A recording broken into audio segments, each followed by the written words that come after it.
Warning, this episode may contain disturbing content, soothing narration, and mild existential dread. Basically, murder ASMR for stressed professionals. Listener discretion is advised. Hell, it might be necessary. Club Cinq-Sept, a little slice of glamour carved out of an unassuming building near the French town of Saint-Laurent-du-Pont. From the outside, it looked ordinary, almost forgettable, the kind of place you'd pass on your way somewhere better. But step inside and it was a whole nother world. A massive dance floor pulsed at the center, surrounded by intimate alcoves called grottos, each one bathed in swirling psychedelic color, a playground for the young and fearless. Above it all, a narrow mezzanine wrapped around the building's perimeter, lined with more of those grotto-style lounges, accessible only by a single spiraling staircase that wound up from the floor below like a ribbon of chrome. The club opened in April of 1970, a place to dance, flirt, to share libations.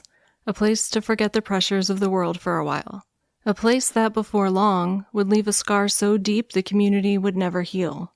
But by 1:40 a.m. on November 1st, the party was over. By dawn, there was just silence. But before the silence, there was the band still playing, and then a shout of alarm, and then the screaming. That sounds like the Titanic. People rushed for the exits, but every door, except the main entrance, was locked. The owners hadn't built a nightclub, they'd built a gilded mousetrap. One way in, through a full-height 8-foot turnstile, designed to catch every coin and ensure every patron paid before being admitted to the party. Every other door, padlocked shut. Not for safety, not for order, but to keep the freeloaders out. This sounds like a metaphor for tyranny. But when the fire started, those locks didn't care about intentions. Flames tore through the decor, unencapsulated foam that didn't just burn, it ignited and melted, raining fire from the ceiling. The heat spread faster than anyone could move, feeding on panic as it swept through the crowd. The air turned black with smoke. People surged toward the front, clawing, gasping for air. But the turnstile only turned one way. They pushed, they begged, tried to force their way through, but the turnstile kept working, diligent, obedient, and utterly unaware of the magnitude of the disaster, dispensing one person at a time, like a sadistic gumball machine, while the rest burned behind them. While some escaped, inside, 146 people were paying the price for someone else's profit margin. Club Cinq-Sept wasn't destroyed by fire, it was destroyed by greed, the kind that trades exits for income and calls it business. The kind that counts its money on the way to the funeral pyre. The kind that you were warned about in Sunday school. The kind that worships riches. For the love of money is the root of all evil. And in 1970, the evil wasn't the rock and roll spilling into the night. It wasn't the gyrations of sweating bodies on the dance floor, and it wasn't poured into glasses at the bar. Evil was busy collecting dues and locking exits, because no one got into Club Cinq-Sept without paying. The patrons just never realized the price of admission could be so extreme. They'd already paid their money at the door, but before the night was over, they'd pay again, this time with their lives, at the hands of financially motivated negligence. This is the story of the Club Cinq-Sept in Saint-Laurent-du-Pont, France, on Crime to Burn.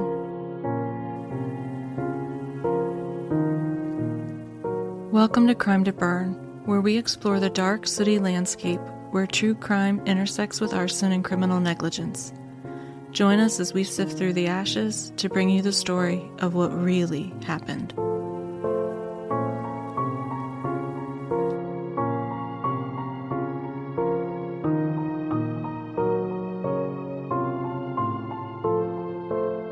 Welcome back to Crime to Burn. I'm April, a fire protection engineer, former firefighter, and a woman who really should have paid more attention in French class. And I'm the bonfire voyage.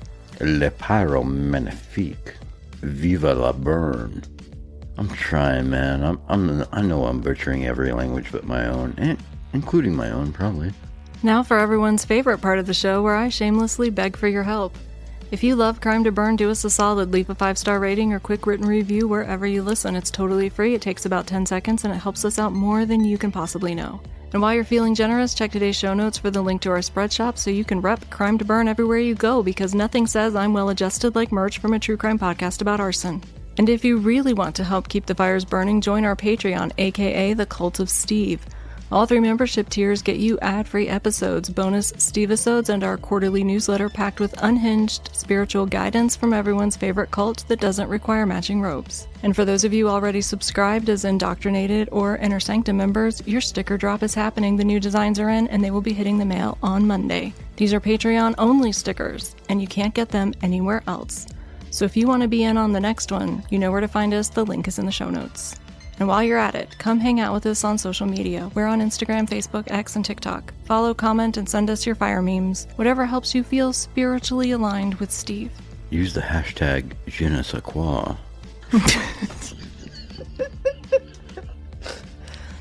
Also in the show notes, you'll find the link to the You Should Be Here podcast, part of a Podcasters Give Back collaboration where all funds raised go directly toward helping victims and their families. We contributed 2 episodes to their series, Cases That Haunt Us, and we'd love for you to go check it out. It's a powerful project with some incredible creators, and it is completely free for you to listen to. So go give it a follow and help support a good cause while you binge. And a quick thank you to every single one of you who supports this show by sharing our posts, buying merch, joining the Patreon, leaving reviews, or just sending us kind messages. You're the reason I give up sleep every week for this project, and I mean it when I say I am truly and deeply grateful for your help. But not every fire should keep burning. In fact, some should have never been lit in the first place. Like the one in France at Club Cinq-Sept in the early hours of November 1st, 1970. So today is the 55th anniversary of this fire. I wish I had confetti to throw. Well, today being the day we record it, by the time it's Flaming confetti. released, the anniversary will be 2 days old. Why isn't there a holiday? Before we dive in, a quick note. I relied heavily on French documents translated into English with the assistance of AI. And I also want to give proper credit to a few fantastic creators whose work helped inform this episode. So check the show notes for links to the Raven's Eye YouTube channel and the Manic Manor podcast YouTube channel, and go give those folks some love. The night began on Halloween. A popular local band was playing, the drinks were flowing, and for the owners of Club Cinq-Sept, a night like that meant only one thing: fat pockets and loud music. Little did they know, their greed would usher in what would become one of the deadliest nightclub fires in France's history. These young adults were the baby boomers, the first generation born into peacetime after World War II. In 1970, disco hadn't yet taken over the airwaves, but the nightclubs were booming, offering a place to gather, to dance, to forget life for a while, a place to drink, to flirt, and to feel alive, if you could pay the cover. From the outside, you'd never guess it was a nightclub. In the old photos, it honestly looks like a church I went to as a kid, just without the crosses. A large plain building with a peaked corrugated roof, I'm guessing made of metal, giving it a sort of warehouse aesthetic. But inside, the owners had built it out like a house that worshipped music. The ground floor held a stage and a bar, with a wide dance floor pulsing at the center. Along the edges, they added intimate seating alcoves people called grottos, cozy little pockets built for conversation and flirting. Those grottos were made of polystyrene foam features, and some reports even say the furniture was inflatable. Peak late 60s, early 70s vibes. Much of the decor was papier-mâché, or papier-mâché as the French videos like to remind me. And for peak people watching, you could climb a single spiral metal staircase to a mezzanine that overlooked the dance floor, lined with even more of those grottos. From up there, you could gaze down at the crowd, a throng of bodies moving to the music, while you sipped your drink, surrounded by psychedelic decor and neon colors, and furniture that may or may not have doubled as a flotation device. Above the crowd, plastic banners in bright colors hung from the ceiling and wrapped around the columns, an attempt to hide the industrial look beneath something more festive, more neon, and far more deadly. Now, I didn't dig into the French building codes, but it stands to reason that interior finish requirements back then weren't much different from those in the United States. You see, we learned from a lot of very bad fires that it's less about what you build a building out of and more about what you put inside it that matters. Many structures throughout history were advertised as fireproof because they were made of non-combustible materials. And sure, the shell might take longer to collapse in a fire, but what really matters is what's inside that can burn. That's how a pizza oven works, right? Yeah. And even today, that's a standard that's incredibly hard to enforce.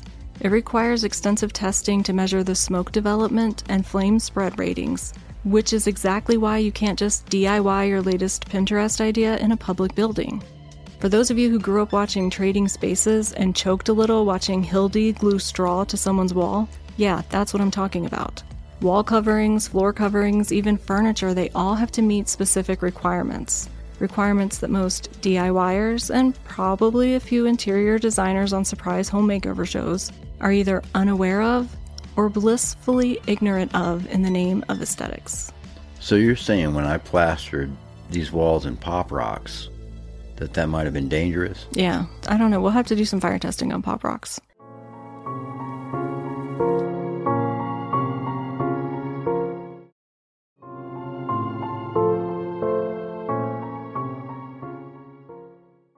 And polystyrene foam can be a valid building material, but only if it's completely encapsulated in something that doesn't readily burn like plaster.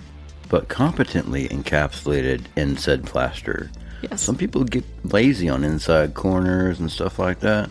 That's actually important. Make the barrier. Quit being lazy, bitch. From the reports I read, it seems the foam used to build the architectural features inside Club Cinq-Sept wasn't sealed that way. Instead, it was covered in paper mache. The danger with polystyrene is that it doesn't just burn. It ignites, it melts, and it drips. What you get is a napalm-like effect where flaming liquid rains down on everything below it. If that sounds familiar, it should. The same principle fueled the tragedy at Grenfell Tower. The foam cladding wasn't properly encapsulated there either, allowing the fire to race behind the exterior panels and melt downward, igniting the entire facade from the top to the bottom of the building. So basically, a giant metal barn full of booze and napalm-grade decor. What could possibly go wrong? Well, if you asked the club's owners, the worst thing imaginable wasn't a fire. It was the idea that someone might sneak in without paying the cover. So they added hasps and padlocks to the doors and slept easy, convinced that everything would be fine because technically, all three owners had the keys.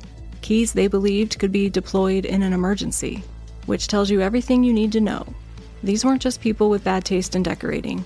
They were people with bad emergency planning skills and a willingness to trade safety for profit. And a little Dunning-Kruger effect as seasoning. Now, I don't believe that their intent was malicious. I think they truly believed they'd have time to unlock doors, time to react. They probably assumed that any fire in this big open room would be spotted quickly and they'd be able to handle it. But like almost everyone in these stories, they had no concept of how fast a fire actually moves, or how quickly thick, black, impenetrable smoke fills a space, especially when you've decorated the entire building in plastic. There's this disconnect people have. They forget that different fuels burn differently. Upholstery foam, plastic, polystyrene, these behave more similar to flammable liquids in a fire. They ignite fast, burn hot, and release enough heat to vaporize nearby materials much faster than, say, wood, which means the fire spreads far faster than you might expect. Because most of us base our idea of how fast fire moves based on what we've seen, like Backdraft. a campfire, burning wood, or maybe that Valentine's Day pyre where you torched all your ex's love notes. Is that a thing? Yes, people do that. Fire departments have to respond every year to people trying to burn love notes in a metal trash can inside their house, thinking that... Inside their house? Yeah, don't do that. They're that sad. Mm-hmm. Burn their love letters in a state-approved container in a state-approved location. Yes, but that's not how a building burns. If you take nothing else away from this episode, take this. Fire moves incredibly fast in buildings. At the first hint of smoke or flame, get the hell out. How are you going to get out if they got like turnstiles that are 8 feet tall? Yeah, we're going to get to that. That sounds unfair, like you're telling people to do what they can't do. Well, hopefully this would never happen. Claw through the walls! Do what you have to do! Walls are imaginary! They have studs and then there's like blank spaces in between. You just go right through them. They're imaginary. Believe it or not, we have historic fires where people escaped because they found like a little crack between mortar in like a brick wall in an attic, and they found enough, I don't know if it was furniture or tools or whatever they found, and they broke through the brick wall into the adjacent building, and that's how they were the only people that survived. Don't believe the walls, they lie. Yeah, go through a wall if you have to. Even at the Station nightclub fire, they had blacked out the windows because it used to be like a restaurant. Yeah, so they had like these like glass areas on the front. Well, they didn't have the money, I guess, to renovate the building and take that area off. So what they did was they blacked it out. And in watching the video of that fire, I saw one window get broken out.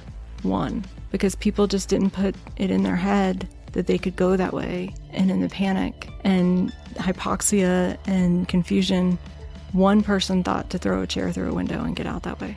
One person. But at Club Cinq-Sept, at the first hint of trouble, the band allegedly kept playing. The band was a rising Parisian group called Storm, known for their own music and for high-energy rock and roll covers of the day. Their decision to keep playing would echo another band that played through tragedy, the musicians on the deck of the Titanic. But unlike those men, Storm didn't play into cold, icy water. They played into fire, and all of them would perish that night. Just a small fire, that's how it started. Some say it began in one of the upper-level grottos, maybe on a couch, and witnesses initially tried to slap it out with their hands. One man later recalled that he didn't stick around to see if they would succeed in fighting the fire with their epidermis. He made his way down the spiral staircase, warning other patrons as he went. At the bottom, he reached the only exit in the entire building, a full-height metal turnstile 8 feet tall. Not the kind you can just hop over, but the kind that accepts you into a little metal cage before releasing you onto the other side. Another innovation pressed into service not to protect lives, but to protect profits. Once that small fire began to spread, the death warrants for everyone still inside were already signed. When the flames reached the ceiling, it took only 30 seconds for the fire to race across it, turning the room into an oven. At the only exit, an 8-foot-tall metal turnstile stood between life and death, spitting panicked patrons out one at a time like a petulant gumball machine, stubbornly refusing to be persuaded of the urgency of the situation. In the office, one of the club's 3 owners, a man named Gilbert Bass, received an alarm signal. Thinking this could indicate a fight in the club, he left his office to go outside and around the building to the front. So judging from that, maybe this was some kind of manual alert that could be triggered by staff to signal an issue to management. But there's no record of a fire alarm system being installed, and we know for certain that there were no sprinklers. It also said that when Bass got the alert, he ran outside and circled to the front of the building, which suggests to me that the office didn't open directly into the club interior, but instead had an exterior exit. And when he reached the front, he saw smoke and fire. He said he saw people coming out of the club on fire. And so then he jumped in his car and drove off. But before you judge him for that, and there's plenty to judge him for here, let's talk about why he drove off. Look, people were coming out like on fire? He drove off to alert emergency services. Why didn't he just pick up the phone and call? Because our profit-minded ownership trio apparently didn't see the return on investment in owning a phone, so there wasn't one. So instead of calling for help, Boss got into his car and drove 2 kilometers, that's 1.24 miles for those of you that can't think in metric, Thank you. into town to summon firefighters, while the club behind him burned. Now, it wasn't illegal to operate a club without a telephone, but if you think about all the things that can go wrong in a nightclub, fights, fires, belligerent drunks, dance floor injuries, it really says a lot about maybe the decision-making skills of our ownership trio. We don't need a phone or exits, and certainly not safe decor. Those things don't make us money. And that turnstile, the 8-foot-tall one, it became a death trap. Because as panic surged through the thick black smoke and the rising heat, and people rushed toward it, it became jammed, trapping them now behind immovable bars and locked exits. And yet none of the night's profits made it out either, so I suppose the owners accomplished their goal after all. They didn't miss out on a full night's take, even if the fire later consumed every last penny. 140 young people died inside the club that night. Another 6 would succumb to their injuries in the days that followed. All of the victims were between the ages of 17 and 26. And among the victims were 2 of the 3 club owners, the ones that had those keys to the exits. The exact number of survivors is still debated, Most reports say that between 30 and 40 made it out, but some sources suggest it may have been far fewer. A temporary morgue was established so families could come and try to identify their loved ones using whatever personal effects had survived the fire. Jewelry, watches, scraps of clothing, anything that might still hold a trace of who they were. But some victims remained unidentified. Public notices were posted with photos of recovered belongings pleading for help in naming the last of the lost.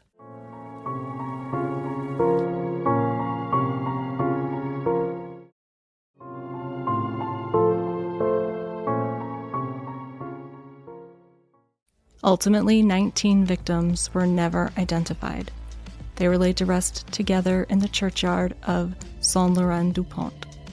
Families and friends of the victims demanded answers, so an official investigation began. It revealed that the building had never been inspected as required by law before opening. The club's occupant load, the legally allowed number of people inside at one time, had never even been calculated. And that number matters because it determines how many exits you need and how wide they have to be. Some have asked whether everyone might have escaped if those emergency exits had been unlocked, considering how flammable the décor was. So, let's run the numbers. If we assume 2 locked exit doors were each 36 inches wide, with about 33 inches clear per door, and you don't count a turnstile as a visible means of egress, at least under today's US codes, then that gives you a maximum egress capacity of roughly 330 people. That's actually more than the number of people that were inside that night, which means if the exits had been unlocked, it's absolutely feasible that the 140 people trapped inside could have escaped in a slower moving fire. But even more jarring is that the club's original design included a third emergency exit that had been sealed up during construction. That would have expanded the egress capacity to nearly 500 people. Instead, the actual egress capacity of the club was essentially 0, because you cannot count a turnstile as an exit. But in this fire, the one that moved with such terrifying speed and sent flammable décor dripping down from the ceiling, even an open door might not have saved everyone. There still would have been burns, injuries, and possibly even deaths, but nothing to this scale of magnitude. What else would have slowed the evacuation? That single spiral stair serving the mezzanine. Now, in some cases, it is legal to have a mezzanine with just one stair, but usually that only applies to things like equipment platforms. It's a mezzanine like a big, what the fuck is that? It's basically like an interior balcony over an open space below. Now, usually that only applies to equipment platforms or mezzanines with fewer than 50 occupants, and you can only use it if you can reach the exit within 75 feet in a non-sprinklered building from the furthest point of the mezzanine. However, if you watch the Raven's Eye YouTube channel on this fire, there's a blueprint of the club that I assume is actually the interior of this club and not stock imagery, but I can't be completely sure. But if that floor plan is the club, it actually shows 2 spiral stairs to the mezzanine, but the reports I read said there was only 1. Even then, spiral stairs are never permitted as a primary means of egress in any assembly occupancy, like a nightclub.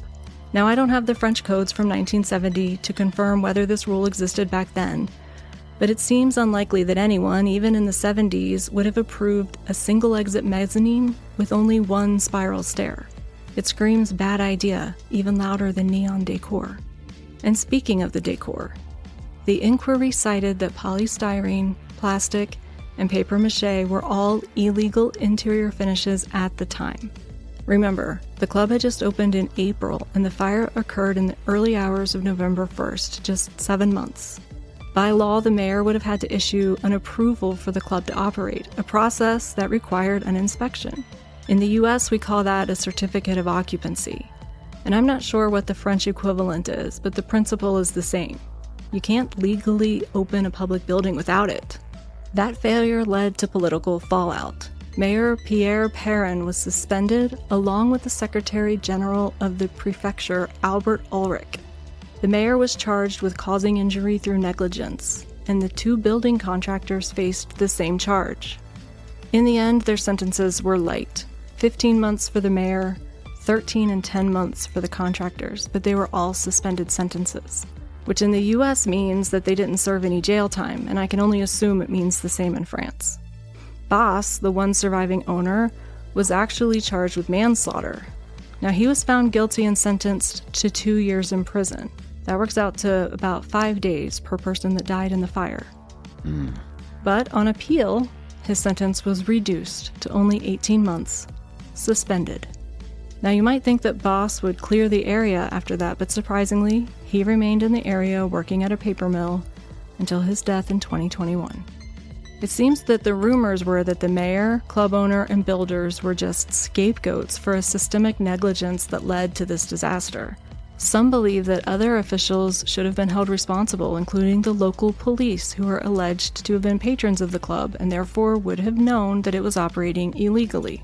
Now, before we get into some of the allegations and commentary that surfaced after the fire, including those made by French theorist-writer Guy Debord, it's worth taking a second to understand who he was and why his perspective carried weight in France at the time. Debord wasn't a journalist or investigator. He was a philosopher and social critic known for taking aim at what he called the spectacle, a society obsessed with appearances, consumption, and profit at the expense of human life and authenticity. So when Debord spoke about Club Cinq-Sept, he wasn't just talking about a tragedy. He was using it as an example of what he saw as the moral rot underneath modern capitalism. And just a reminder, I am translating this work from French to English, which means tone can sometimes get lost in that translation. So take my interpretation with a grain of salt, or some herbe de Provence, whatever works for you. Some je ne sais quoi. Debord saw the Club Cinq-Sept fire not just as an accident, but as a symbol, a manifestation of what he called the society of the spectacle. In his view, the same system that sold glamour and youth and nightlife also produced negligence, greed, and death. He argued that the fire wasn't random. It was the logical outcome of a culture obsessed with profit and appearances, where safety was an afterthought because it couldn't be monetized. That's kind of poetic, but I understand the sentiment. Debord wrote that the young people who died there weren't victims of fate, but victims of a society that had traded authenticity for image, the illusion of sophistication over the substance of safety. Whether or not you agree with him, his framing stuck. For many in France, the fire became more than a tragedy. It became a mirror held up to a culture that preferred style over survival. And maybe Debord wasn't entirely wrong, because what happened next almost proved his point in real time. When Mayor Perrin was suspended and charged, many local shop owners came to his defense. They insisted he shouldn't be blamed, that he was good for business, that punishing him would only hurt the local economy. In other words, even after one of the worst nightclub fires in French history, the conversation in town wasn't about fire codes, inspections, or the value of human life. It was about how do we keep protecting profits.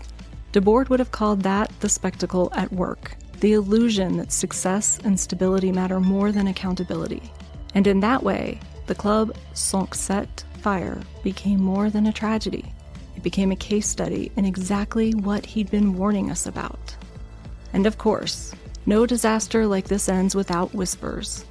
Some insisted the fire could not have spread that fast without help, but someone must have set it deliberately. Others suspected a cover-up pointing to the town's close political and business ties, and the speed with which the ruins were cleared. Guy Debord himself leaned into the idea, arguing that the system would rather call it accidental negligence than confront its own corruption, because blaming greed is bad for business. But the investigation told a simpler, sadder story. The fire likely began on a couch in one of the upper-level grottos, started by a match or cigarette that ignited foam and plastic decor. Once it caught, flames spread with terrifying speed, racing up the walls and across the ceiling, fueled by the very materials that made the club look so modern. No accelerant and no conspiracy, just the predictable outcome of greed, negligence, and a little spark in the wrong place.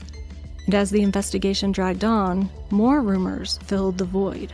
Some claimed the fire hadn't been an accident at all, that it was intentionally set to kill the children of immigrant families who made up much of the club's clientele. Others whispered that it was mafia-related, a warning or a message, or maybe even an insurance job gone wrong. The truth is, there's no evidence to support any of those theories, but they caught fire in the public imagination because they spoke to deeper fears about corruption, class, and whose lives really mattered in France at the time. Guy Debord's commentary tapped into those same anxieties, framing the fire not as an isolated tragedy, but as a symptom of a society that valued profit over people. Whether you see that as politics or prophecy probably depends on how many times you've seen this story play out since. When you study enough nightclub fires, you start to notice patterns. The same deadly mix of design flaws, human behavior, and misplaced priorities repeating across time and through geography. Usually, overcrowding is one of the biggest factors, but at Club Cinq-Sept, that wasn't the case. The number of people inside that night was within what the space should have been able to handle if the exits had been usable. The real killers here were flammable decor, locked exits, and a total absence of emergency planning. It's a pattern that echoes through nearly every major nightclub fire disaster. The Coconut Grove fire in Boston in 1942, the Station nightclub fire in Rhode Island in 2003, and the Republica Cromagnon fire in Buenos Aires in 2004, and dozens of others around the world. The settings change, the music, the architecture, the era, but the ingredients stay hauntingly consistent. Combustible interiors, poor egress, and the assumption that it won't happen here. And maybe that's why this story still matters, because it's not about one club in one French town. It's about the way we keep rebuilding the same traps and calling them entertainment. The truth is, the punishment for laziness or apathy that results in death is never as severe as the punishment for intentionally taking a life. But for the families left behind, it doesn't matter. The aftermath is the same. We put so much emphasis on intent that we unintentionally minimize the devastation caused by negligence. But should we? Are we just masking greed as ignorance? Are we worshiping at the wrong altar? Because if we are, then maybe the real fire was never in the building. Maybe it's in us. And that's the tragic story of Club Cinq-Sept, a place built for music and laughter that became a monument to negligence outside Saint-Laurent-du-Pont, France. I'm April, and this was Crime to Burn. I don't know, but it looks dangerous. It does look like you could put your eye out. So you put an F where the P is, too. Okay. She's a machine gun sneezer. Plus, you could cram it up the ass of your enemies if you're in a pinch. Maybe I should be Monsieur Beef la Tête. Mr. Beef what's Tête? I think it's Mr. Beefhead. I represent all of the stupidity of America right now. And I lived on the bayou, and so I've got that weird French in my mind, too. Cajun That's French. A different kind of French, the Creole French. You'll have to forgive me and my stupidity, but I have way too much experience with the world. Yes. You see how that was like apologizing for being too smart? Right, yep. I got it. I took 4 years of French between middle school and high school. I remember when you got into that. I was on my way to Quebec. I remember you came to that. say goodbye. Oh, man, yeah. That was like a 80s boombox on your shoulder moment or something. It was. But you kissed me in the parking lot. I was 13. You were 15. That's not a felony. That's not. I used up all my macaroni minutes with AI today. Luckily, I have no imagination. No, that's not true. You think I have a big dong. Sometimes my brain skips whole afternoons, so it's fine. Club Cinq-Sept. That means 5-7. 6-7? 5-7. Oh, man. Club? Group 7? No. 6-7? 6-7. Group 7? 5-7. 8675309? They were definitely doing butt stuff. It sounds like a precursor to butt stuff. You know, if it was culturally unacceptable not to go in through the outdoor, this might not be a problem. Like a horrific goat pooping on the pasture. That's one image. I can keep counting because I remember more numbers. But Oh, numbers... go, and then do Japanese. No, can't do Japanese. I can. I know. You do the Japanese, I'll do the French. No. Let's neither of us embarrass ourselves and move on with the story instead. Okay. Like, that's actually evil. I know, that's the point I'm making. Oh, you're making a point? Yeah. Oh, it's one of those type of things where you make a point. Yeah. Oh, my bad. Nobody ever warned me of the pastor when I was in Sunday school. What are you talking about? The price of admission could be so extreme. It was your booty. Before the night was over, they'd pay again, this time with their lives. And booties. At the hands of... You pronounce that really nice. Thanks, I practiced. For a white girl. And I'm the puant de sausage. No, that's not what I was supposed to say. What was I supposed to say? I really like baguettes. What was their bread? I like bread. Oh, one drop fell to the floor. A moment of silence for the drop of beer. I think I might have just split time up or mess with the rift and continuum things. Anywho, is that the baguette Inferno? It sounds like a more Jewish disco.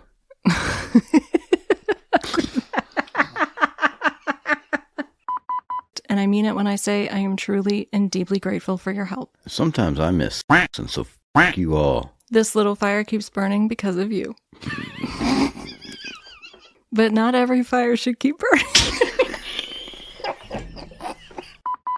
You have my respect for saying polystyrene. Thanks. A lot of people would have just said something stupid like styrofoam. I know. You've taught me.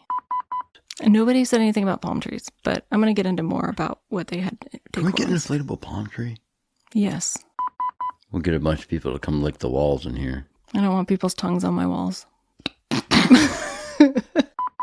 Papier-mâché this time. If a contractor or an owner or somebody wouldn't pay, do you know what the ultimate recompense was? Set it on fire? No, that's dramatic. See, no drama, just results. A lot of fire departments put out PSAs on Valentine's Day not to set your little There's love enough notes of on it fire. for an acronym. I will slap at you, fire. I will destroy you, giant balloon that I sit on. This feels like a code brown. Something like a code brown. You shit yourself on a dance floor. Yeah, I'm sure they probably had a different alert for that, but I don't really know. They got the good cheese, you know what I'm saying? They do have good cheese, yeah. Would you rub it? Yeah. Oh. You feel like beef jerky back there? That's going in the outtakes. You have a nice physique. Physique, there's a French word. You know, I remember very little of French class, but I remember how to say, may I please go to the bathroom? Puis-je aller à la toilette, s'il vous plaît? What do you say? He said, cussing in French was like wiping your ass with silk. I only know one French curse word. We could play a game. I could say words in French and you could try to guess what they mean. Oh, let's go. All right. This is a 2-word phrase. Suivez-moi. You're more sweaty than I am. Just follow me. Les voitures bleues. Your ass is blue. The blue car. Mouth close. Your ass perplexes my mind. That's very close. It actually means you have a nice ass. Your ass pleases me. Perplexes, pleases. Most people don't know the difference. Bonsoir. Good swinging dick. Good night. Oh. Où est la bibliothèque? Or where's the library? Yeah. I know that from Deadpool. I know. It also means I don't negotiate with pumpkin. I'm not sure if I'm pronouncing this one right. Actually, I'm not sure if I pronounced any of them right. I don't think we've pronounced anything right today. I would like to apologize to the French for all of my mispronunciations. I would apologize, did my best. Except y'all can't fight. Oh. De rien? Oh, that doctor from ER. You're welcome. Oh. No, Scrubs. Je suis perdu. The doctor from Scrubs was Dorian. Je suis perdu? We get our vegetables from the back of the building. Means I'm lost. Ooh la la. You don't have pants. French people have great pastries. Questionable beef. Before we go, we'd like to take a moment to address a matter of grave international importance. If you ever find yourself in France and someone offers you a cheese plate, do not, I repeat, do not ask for cheddar. That's how wars start. Instead, nod solemnly, whisper, camembert. Pretend you understand the cultural weight of that word. Because in France, dairy is a religion. If there's anything we've learned from this fire, it's that sometimes worshipping the wrong thing can get you burned. This has been your weekly public service announcement from the Cult of Steve, where the only thing we set on fire is expectations. There's no way I'm saying that word. Sink the twat. Club Cinq-Sept. I usually feel half drunk when I'm trying to pronounce French. Well, it makes you feel drunk when you try to pronounce Le fromage de regret. That sounds like a hangover. Le fromage de regret. Taste the melancholy. No, that's blasphemy! Blessed be the groove, and cursed be the incompetent foam encapsulator. This week's fire safety tip from the Cult of Steve. If your disco balls are on fire, that's not ambiance. That's a situation. Stop, drop, and sashay away.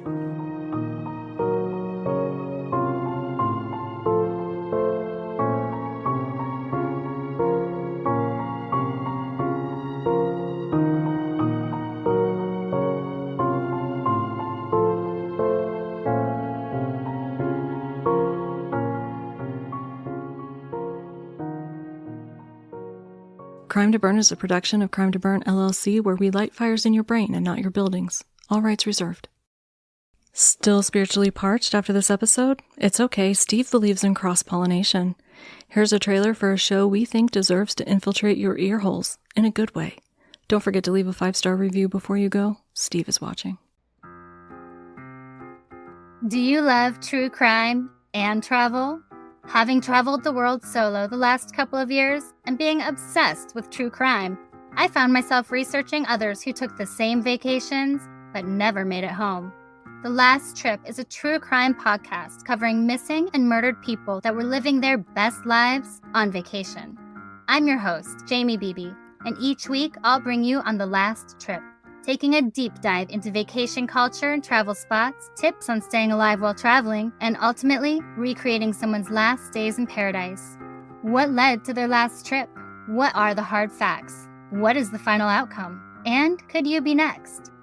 David Snedden was a 24-year-old college student from Utah attending Mandarin classes in Beijing when he mysteriously disappeared while hiking Tiger Leaping Gorge. Chinese authorities said he drowned in the gorge, and U.S. authorities agreed, although his body was never found and his parents didn't believe that.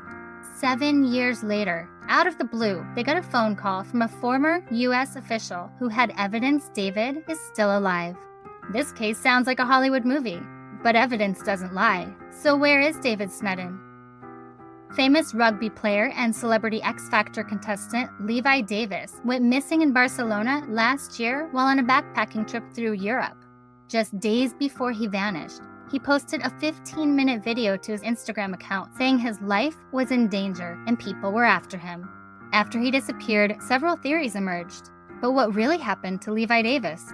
Join me, Jamie Beebe, co-host of the popular true crime series Strictly Stalking, as I embark on a brand new adventure combining true crime and travel. Listen to The Last Trip wherever you get your podcasts.